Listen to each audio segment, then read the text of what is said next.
Olá pessoal, beleza? Hoje nós vamos falar do benefício de auxílio-reclusão no âmbito do regime geral de previdência social. Esse benefício, como apontado aqui no slide, ele tem uma base normativa que vem lá desde a Constituição Federal, vou poder mostrar para vocês daqui a pouco, mas a norma que criou o direito, que estabeleceu esse direito em favor dos beneficiários da Previdência Social é a Lei 8.213 de 91, atualmente em vigor com todas as suas modificações. E o artigo 80 dessa norma, ela traz todo o detalhamento, a regulamentação daquele direito que está constitucionalmente estabelecido. Então o artigo 80 ele vai trazer para nós todo o panorama legal de construção desse direito à proteção dos dependentes de um segurado que está recluso, certo? A norma regulamentadora que dá detalhamentos em torno do direito aqui reconhecido pela Lei 8.213 são os artigos 116 ao 119 do Decreto 3048 de 99. Essa base forma um conjunto de normas que regulamentam o direito ao benefício de auxílio-reclusão. Esse benefício, como citado agora, ele tem uma base conceitual. Ele tem uma ideia e uma perspectiva pelo qual ele foi criado. Bom, basicamente, como a gente coloca aqui, o benefício de auxílio-reclusão é uma garantia de proteção previdenciária aos dependentes do segurado, que foi recolhido à prisão, não estando em gozo de benefício e sem qualquer remuneração pela empresa. E nessa circunstância, logicamente, a remuneração, os valores por ele percebidos quando da atividade laborativa serão suprimidos pela reclusão. Ou seja, a reclusão de um trabalhador leva à supressão dos seus ganhos mensais e leva a prejuízos de manutenção da família daquele trabalhador. Razão pela qual nasce toda essa perspectiva de construção do benefício de auxílio-reclusão, de maneira que busca-se tutelar aquele núcleo familiar do trabalhador preso. Essa é uma perspectiva que não tem o seu olhar para o trabalhador em si. O olhar é para os seus dependentes, para a sua família, para as pessoas que têm relação ali de dependência econômica, presumida ou comprovada, para fins de recebimento de uma proteção, ao longo do tempo em que aquele trabalhador ficar privado de um retorno ao mercado de trabalho em razão da sua reclusão. Então, a grosso modo, uma perspectiva inicial para nós aqui construirmos, a gente tem essa ideia. A ideia justamente da finalidade pelo qual o Constituinte e o legislador estabeleceram esta garantia no âmbito da Previdência Social brasileira. Como eu menciono para vocês, já tinha dado aqui uma primeira pitada, o seguinte, o auxílio-reclusão ele tem base constitucional. O Constituinte de 88, ao trazer toda uma perspectiva de amparo aos segurados e todos os seus dependentes, ele estabeleceu como um risco social a ser tutelado pela Previdência Social a prisão do segurado. Então, o segurado que é preso, ele em tese se envolve numa relação fática, uma relação que tem repercussões sociais, principalmente para sua família, e entendeu o Constituinte que aquele ali seria um cenário sensível a ser tutelado pela Previdência Social. Então, uma situação pela qual o legislador, tanto o Constituinte quanto o infraconstitucional, eles estabeleceram todo um norte, um norte de proteção da família do segurado em razão da sua prisão. Aonde que está isso no texto constitucional? A gente encontra no texto constitucional, como aqui mencionado, o artigo 201, inciso 4º, que vai apontar, minimamente apontar, a situação a ser amparada pela Previdência Social.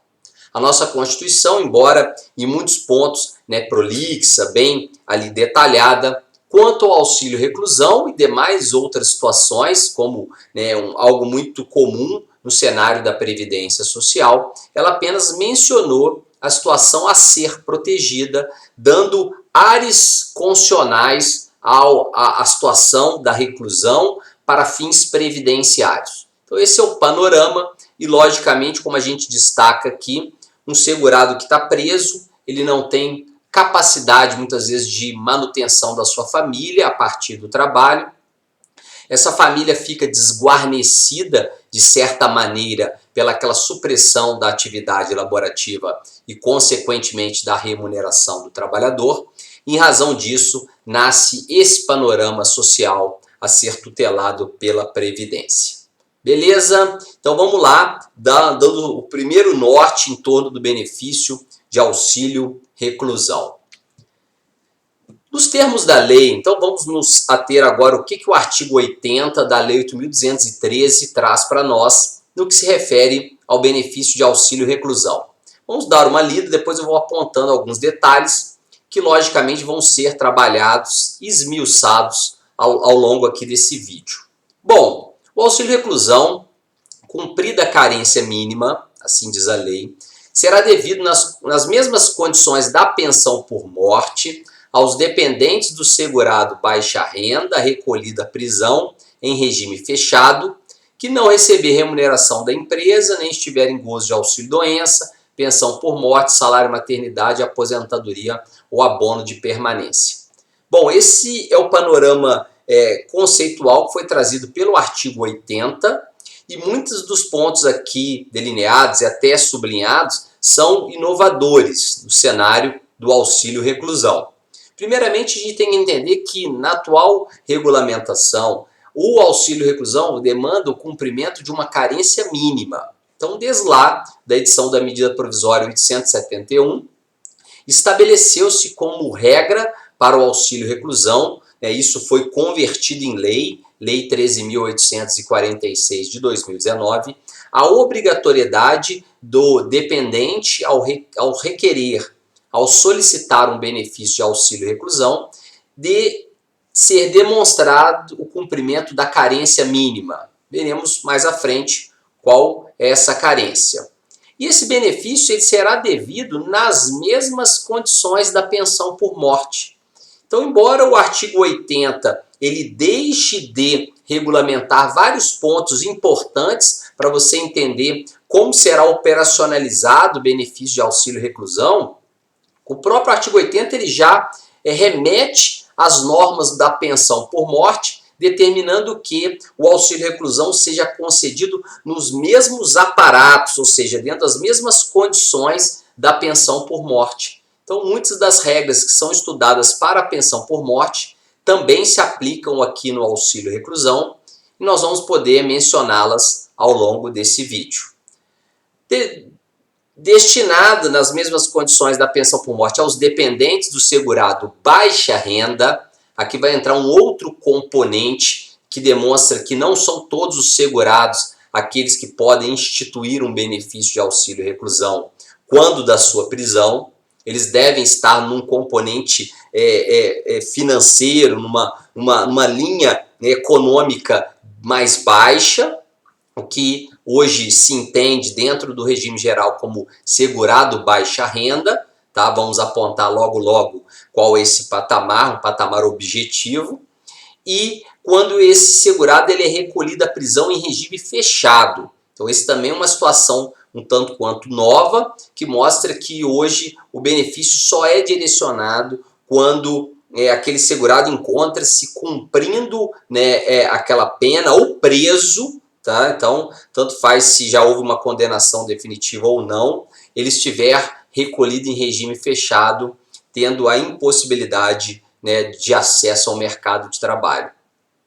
Não receber remuneração da empresa, nem tiver em gozo de benefício. Aqui eu sublinho o auxílio-doença, porque nós vamos ter, e vou mencionar também logo, uma situação que também é inovadora no cenário da Previdência Social, vedou-se o recebimento de auxílio-doença para o segurado preso. Então, existe uma certa incompatibilidade entre a regulamentação que está em vigor para o auxílio-reclusão com aquela que regulamenta o atual auxílio por incapacidade temporária. Tá? As normas lá do auxílio, antigo auxílio-doença, elas proíbem que seja mantido um benefício de auxílio-doença para alguém que foi preso. Então, há uma certa antinomia aqui no que se refere a esta regulamentação do artigo 80, porque, em tese, quem foi preso não pode estar em gozo de auxílio-doença. Então, ao longo desse vídeo, a gente vai poder tratar um pouco melhor desse ponto, mas aqui a gente só dá um panorama inicial do conceito que é criado e da estrutura que a lei traz para a concessão do benefício de auxílio-reclusão. Bom, vamos lá no ponto talvez mais nos interessa, que é conhecer os requisitos mínimos exigidos para a concessão de um auxílio-reclusão. Então aqui nós estamos diante das situações pelas quais deve-se demonstrar a existência de um direito. Tá? A existência do direito, ele demanda, ele exige que, de forma cumulativa, todos esses requisitos aqui estejam apontados, estejam comprovados. E o primeiro deles é justamente comprovar o que? A reclusão, a prisão do segurado, agora desde a MP 871 de 2019, então desde o momento que ela foi publicada, e essa norma foi convertida na Lei 13.846, somente se admite a concessão de auxílio-reclusão quando a reclusão se dá em regime fechado, ou seja, a prisão está sendo cumprida em regime fechado. A gente destaca aqui que, em tese, qualquer tipo de prisão dá ensejo à concessão do auxílio-reclusão. Seja uma prisão cautelar, uma prisão preventiva, uma prisão definitiva após sentença condenatória transitada em julgado. Quaisquer que forem essas modalidades de prisão, elas poderão ensejar a demonstração do direito ao auxílio-reclusão pelos dependentes, caso o regime de cumprimento desta prisão seja em regime fechado. Então essa é uma perspectiva nova, mas que concentra ali o horizonte da implementação do direito aos dependentes do benefício de auxílio-reclusão. Vamos lá. É interessante dizer aqui que situações que sejam uma melhora nas condições de pena, de cumprimento de pena pelo segurado, podem levar à cessação e levarão à cessação do benefício de auxílio-reclusão. Se esse segurado for colocado em livramento condicional, ou estiver cumprindo pena num regime onde ele progrediu para o semiaberto, hoje não mais admissível, ou no aberto, ambas essas situações levam à supressão do direito ao auxílio-reclusão. O interessante dizer que isso é um ponto que já foi trabalhado até mesmo em âmbito jurisprudencial, mas o segurado, quando, às vezes em razão de problemas de saúde, ele cumprindo pena em regime fechado, ele é colocado em prisão domiciliar. Essa prisão domiciliar, na verdade, ela é uma forma diferenciada de cumprimento de pena, mas aquele sujeito ainda está sob o regime fechado. Ele tem ali na prisão domiciliar, logicamente, condições muito melhores de cumprimento de pena, mas ainda entende-se que numa situação como essa, haveria a possibilidade de se instituir o benefício ou se manter o benefício de auxílio-reclusão. Então esse é um ponto que já foi debatido, a jurisprudência é favorável a ele, porque justamente quando o segurado ele tem autorização judicial para uma prisão domiciliar, não quer dizer que ele progrediu de regime, ele apenas está no regime fechado, sendo cumprido em um outro ambiente, em razão de condições específicas que foram demonstradas ali naquele caso e que levam a esta prerrogativa, essa possibilidade de cumprimento diferenciado de pena. Beleza? Tranquilo, pessoal? Então aqui, dentro desse primeiro requisito ainda da comprovação da reclusão, muitas informações são importantes para que você compreenda de maneira global como se comprovar a reclusão e tudo que envolve essa perspectiva. Bom, vamos lá. Aqui eu coloco um horizonte jurisprudencial que ele flexibiliza um pouco tudo que foi visto por nós até o momento no que se refere a esse primeiro requisito. O STJ, embora não seja uma situação consolidada, uma situação em que a jurisprudência já se concretizou de certa maneira, que muitas vezes leva até o INSS a rever toda a sua normatização, embora não estejamos num patamar dessa magnitude, o STJ, o Superior Tribunal de Justiça, ele tem um posicionamento bem interessante aqui para esse ponto, que ele diz assim: o que importa para autorizar a cessação do auxílio-reclusão não é o regime de cumprimento de pena, mas sim a possibilidade de ele exercer atividade remunerada fora do sistema prisional. Então existe uma interpretação jurisprudencial de que não é o regime em si que vai condicionar ou não o direito à proteção, mas sim a oportunidade ou não que o segurado tenha de buscar o trabalho fora do sistema prisional. Então existem situações em que a jurisprudência já entendeu que, embora ele não esteja cumprindo o regime fechado, aquela situação ali de cumprimento de pena impossibilita de forma total a oportunidade de acesso ao mercado de trabalho. Então é uma perspectiva um pouco mais flexível, que a gente é bom trabalhar com ela, entendê-la, para muitas vezes no caso concreto tentar qualificar a análise jurídica que a gente possa fazer, e tá aí o que o STJ entende nesse ponto aqui trabalhado. Beleza? Um outro ponto que merece aqui nossa atenção é que muitas vezes a prisão ela se dá numa situação em que não é o maior de idade que está envolvido no cometimento daquele crime, mas sim um menor que praticou uma infração passível de ser, em tese, punida nos termos do Estatuto da Criança e do Adolescente, nos termos da norma que implica o envolvimento do juizado da infância e da juventude. Então eu coloco aqui para vocês que a norma equipara a situação de recolhida à prisão à situação do maior de 16 anos e menor de 18, que encontra internado em estabelecimento educacional ou congênere sob a custódia do juizado da infância e da juventude. Então aquele menor, caso já tenha um filho, por exemplo, ou seja casado, ele é recolhido a uma instituição de ressocialização de menores, em razão do cometimento de um ato infracional. Esse menor pode ser um instituidor de auxílio-reclusão, vai depender logicamente de todos os demais elementos, porque a situação dele se equipara à prisão de um segurado. Então aqui é um ponto também que agrega a análise da comprovação da reclusão. Interessante dizer que essa demonstração da reclusão passa pela comprovação daquele fato. Esse fato precisa ser comprovado. E ao longo desta trajetória do auxílio-reclusão, logicamente você precisaria demonstrar pelo ato judicial que determina o recolhimento e ainda uma declaração da instituição carcerária do devido recolhimento daquele trabalhador à prisão.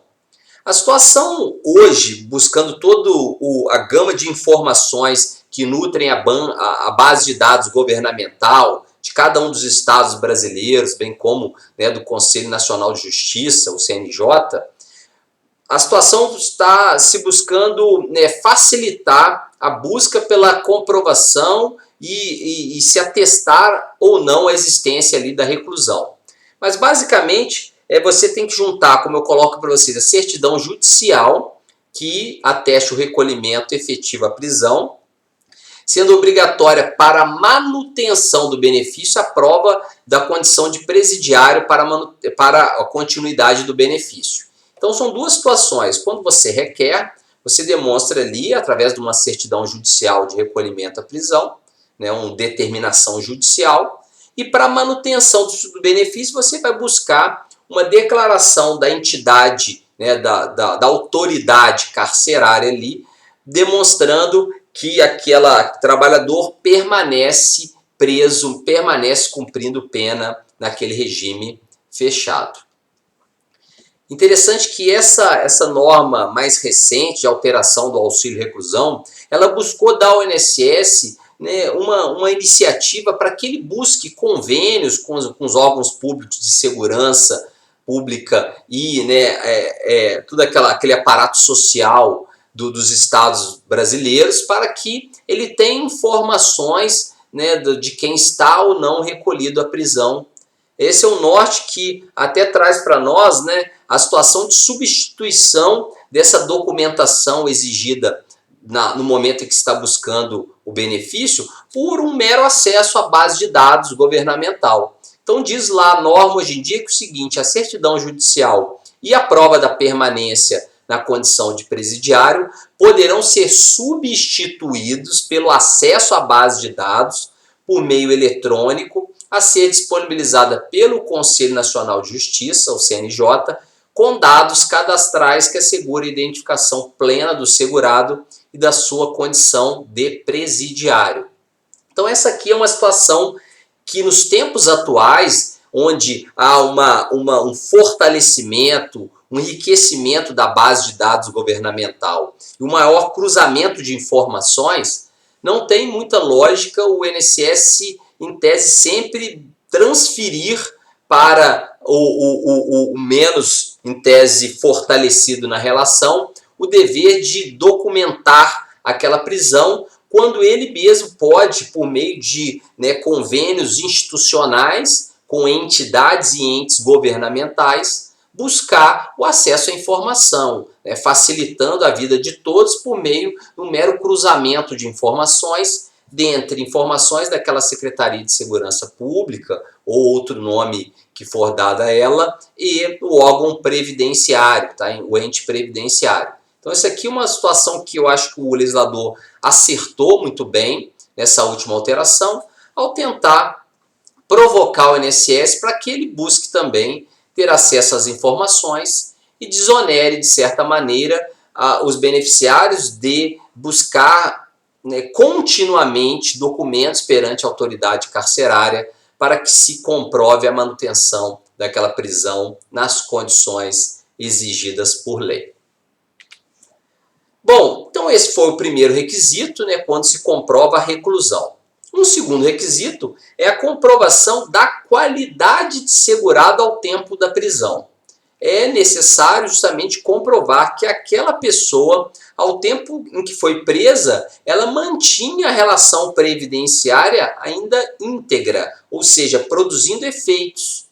Não é necessário que ele esteja contribuindo no momento em que foi preso, porque nós sabemos que existem regras na Lei 8.213 que prorrogam, que fazem a manutenção da qualidade de segurado, mesmo não havendo ali contribuição naquele momento. Então, embora possa não ter contribuições ali no momento da prisão, se ao tempo dela ainda estiver mantendo esta qualidade de segurado, estará comprovado esse segundo requisito necessário à comprovação do direito ao auxílio reclusão. Então, a qualidade de segurado é um elemento importante, tá? Essencial nessa demonstração. Bom, mas aqui entra um ponto que merece nossa atenção, que é justamente a qualidade de segurado em si é um requisito. Só que não basta ser segurado ao tempo da prisão. Tem que demonstrar justamente que aquele sujeito que foi preso, ele era um segurado baixa renda. Somente segurados baixa renda podem instituir em favor de seus dependentes o benefício de auxílio reclusão. Outros segurados com renda maior que o patamar estabelecido em lei, em tese eles não são instituidores de auxílio reclusão.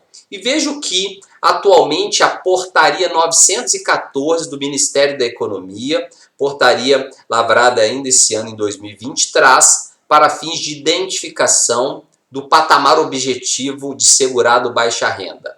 Diz assim: o auxílio reclusão, a partir de 1º de janeiro de 2020, será devido aos dependentes do segurado cujo salário de contribuição seja igual ou inferior a R$ 1.425,56, independentemente da quantidade de contratos e atividades exercidas. Então, o salário de contribuição vai ser olhado, vai ser analisado sob um aspecto global, não podendo ultrapassar o patamar aqui estabelecido, este patamar qualificado como um patamar que leva a pessoa a ter a qualidade de segurado baixa renda.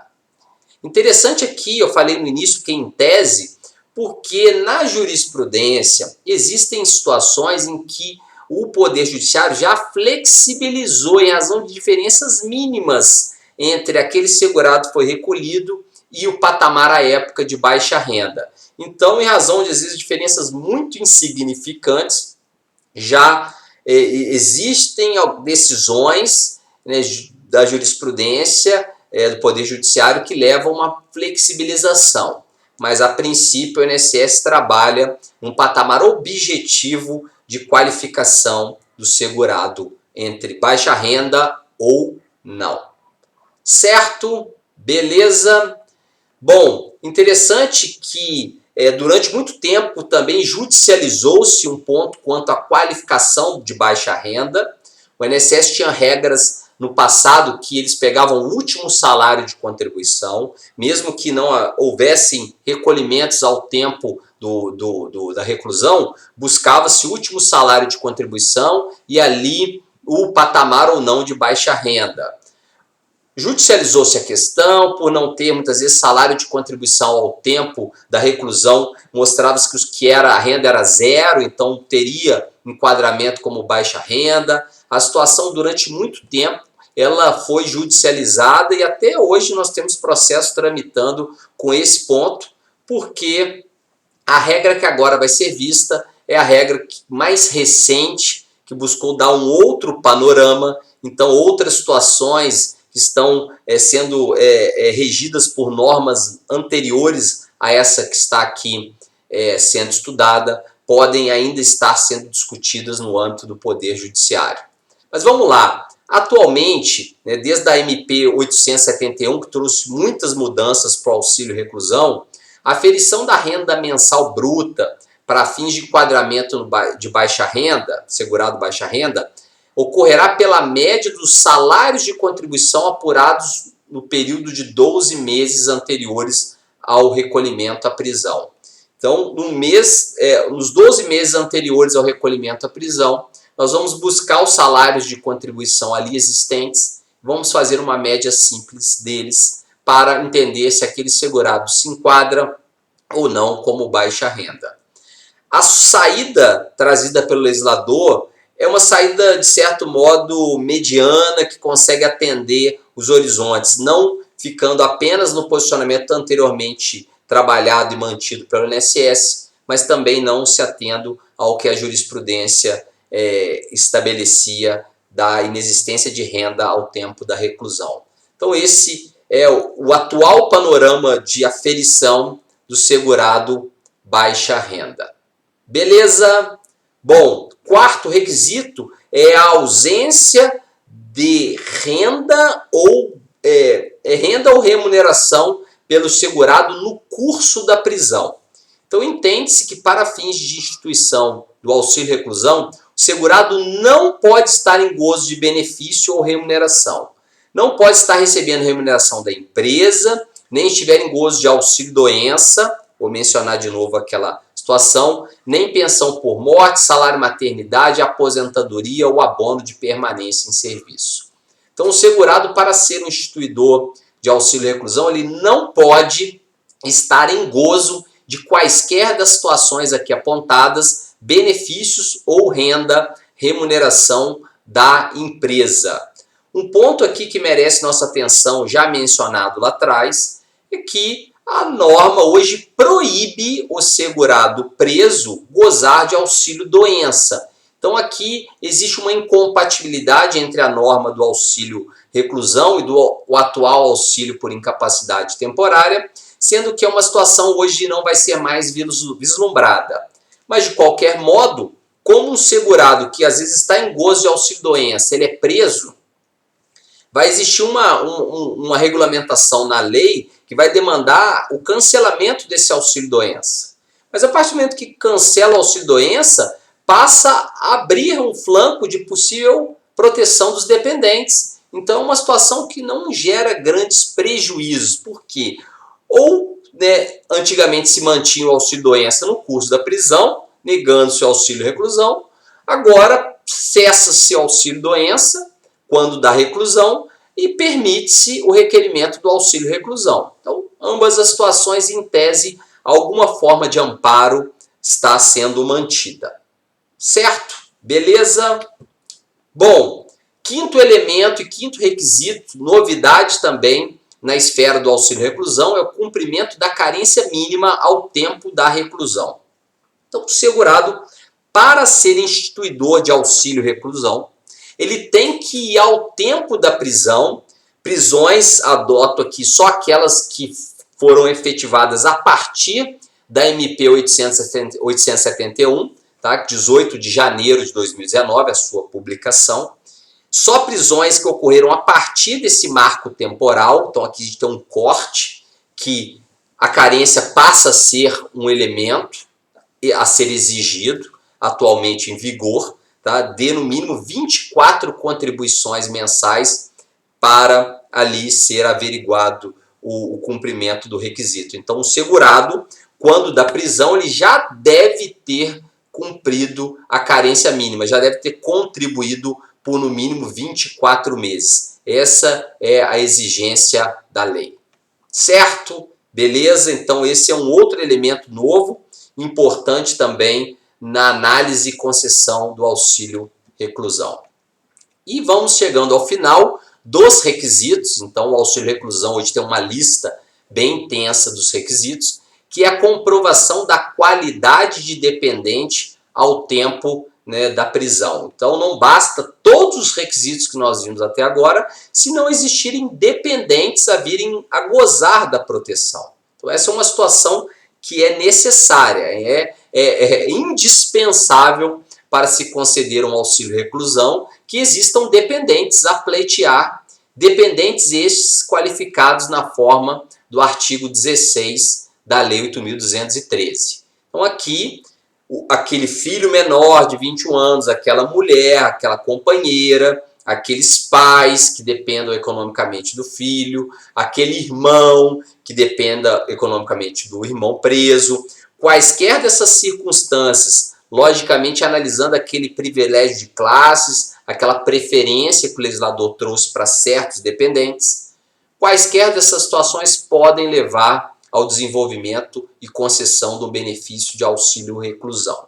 Mas sempre é interessante dizer que a análise vai ser feita ao tempo da prisão. Isso comporta exceções? Sim.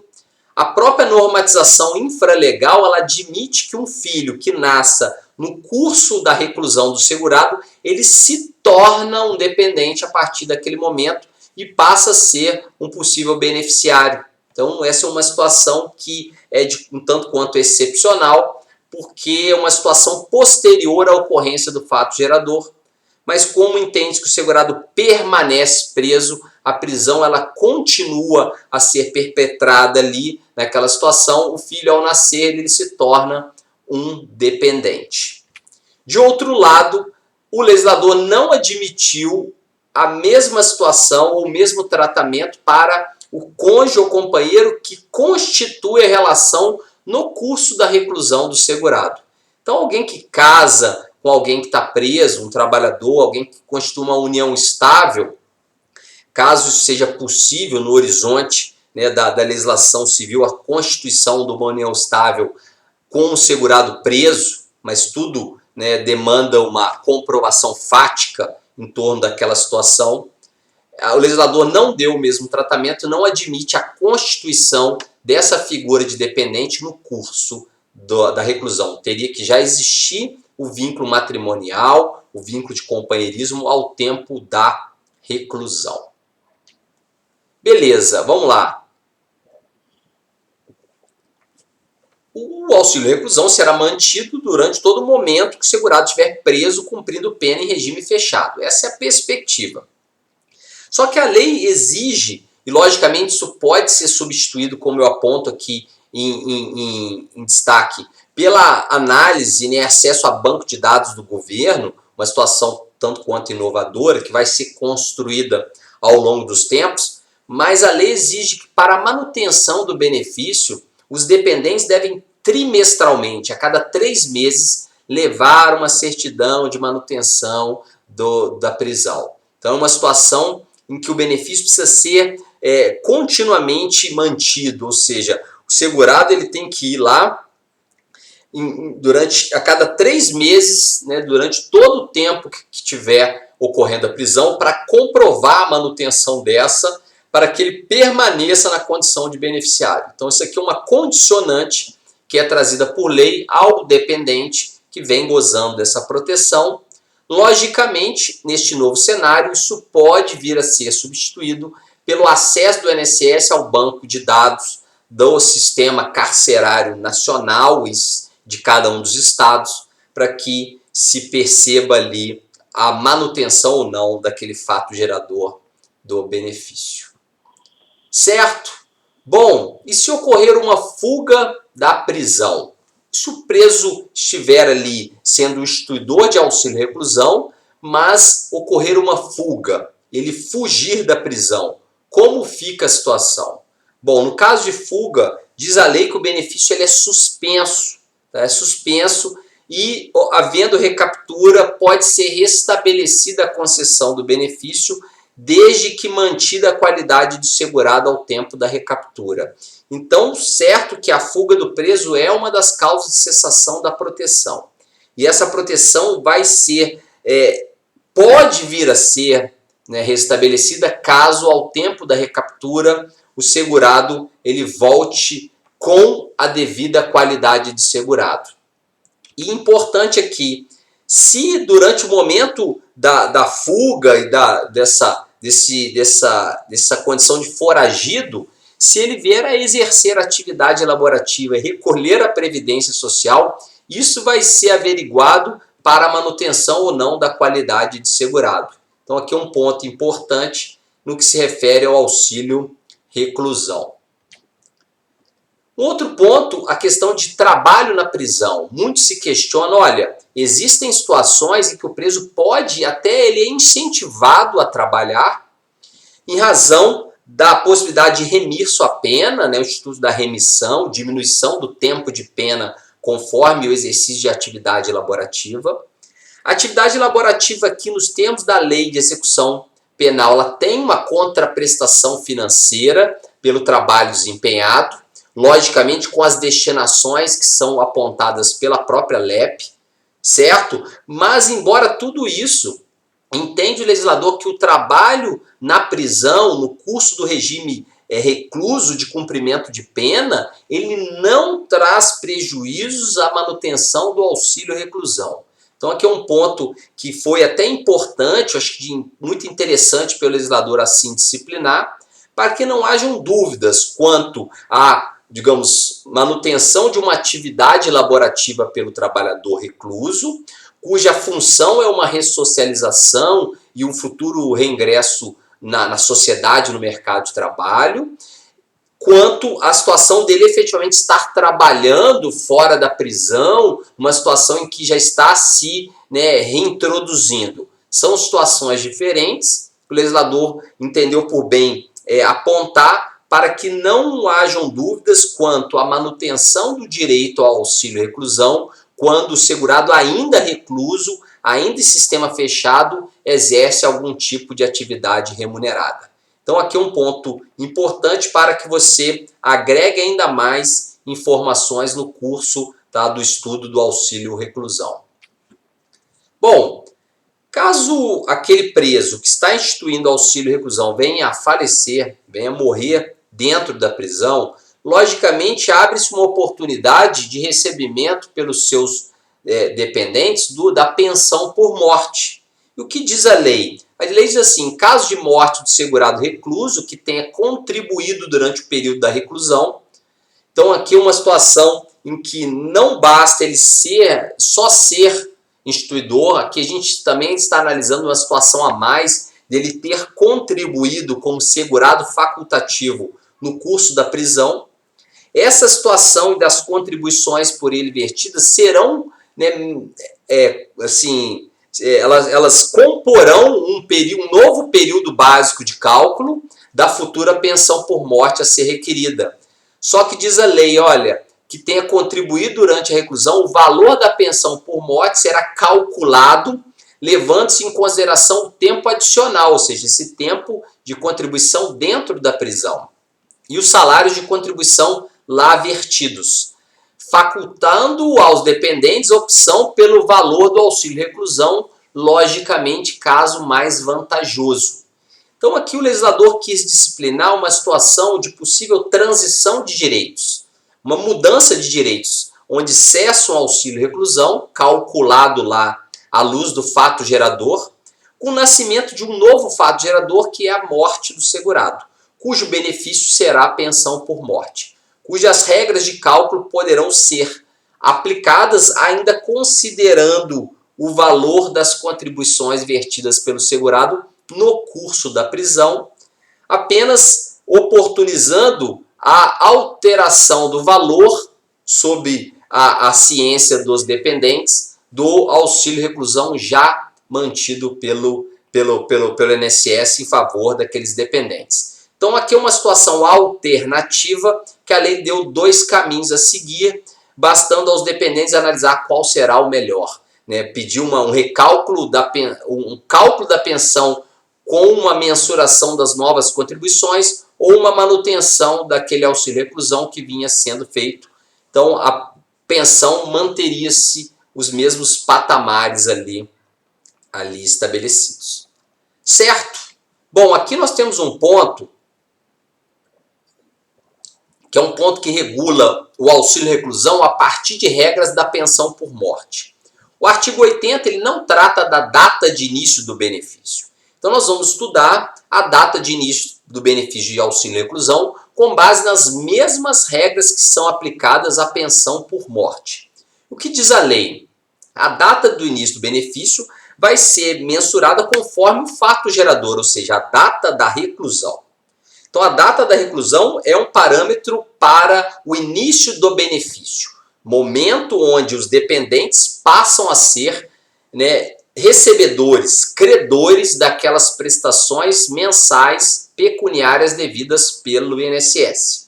E o que diz a norma? Olha, vai ser do efetivo recolhimento à prisão, caso seja requerido em até 90 dias pelos dependentes, então tem 90 dias para pleitear, ou 180 dias se forem filhos menores de 16 anos. Então a lei traz uma regra hoje diferenciada para aqueles filhos menores, 16 anos, e aqueles demais dependentes. Para estes, é 90 dias o período de requerimento para que a DIB se estabeleça na data da reclusão.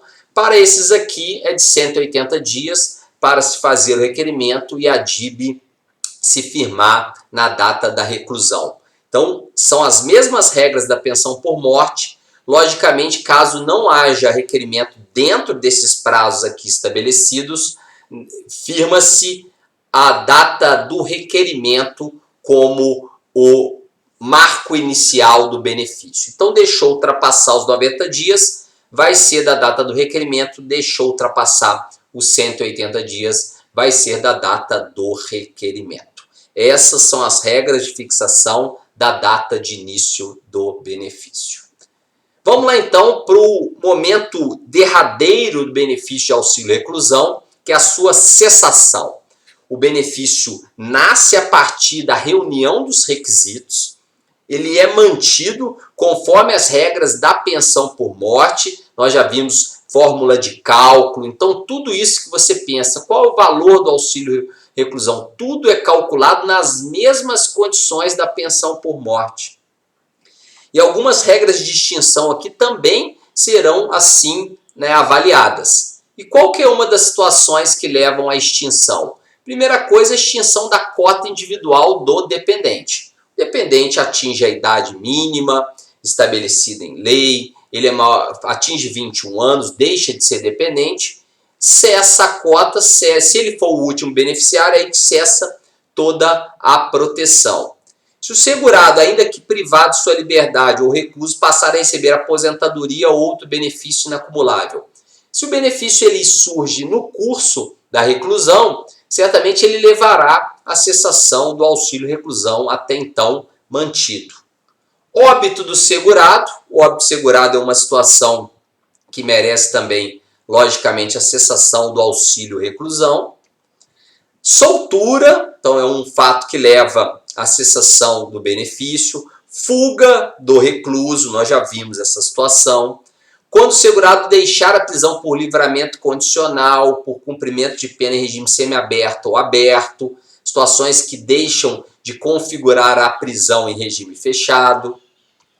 E no caso de requerimento formulado por cônjuge ou companheiro, aplicam-se as regras de pensão por morte quanto ao caráter temporário da proteção. Bom, aqui é uma situação que a gente tem que trazer todo aquele horizonte da pensão por morte, que exige comprovação ao tempo da morte de no mínimo 18 contribuições mensais, no mínimo 2 anos de relacionamento, no caso de cônjuge ou companheiro. Todas essas regras já vistas na pensão por morte são aplicáveis ao atual auxílio reclusão. Inclusive, prestem atenção, a questão do cálculo. O cálculo da pensão por morte com a cota familiar, as cotas por dependente, elas se aplicam ao mesmo horizonte do auxílio reclusão. Então, o auxílio reclusão tem a mesma fórmula de cálculo da pensão por morte. É um ponto importante para que você faça toda uma aplicabilidade, né, das normas da pensão por morte, quando, né, da análise e da concessão, da busca pelo um direito ao auxílio reclusão. Então aqui é um panorama que merece nossa atenção, merece ser frisado, dada a importância, uma simbiose muito forte entre os dois benefícios, auxílio reclusão e pensão por morte. Beleza, pessoal? Então essas são as informações úteis para análise e o entendimento em torno do auxílio reclusão. E eu deixo aqui nossa fonte de informação, o Guia Previdenciário, e um grande abraço a todos vocês. Tchau, tchau.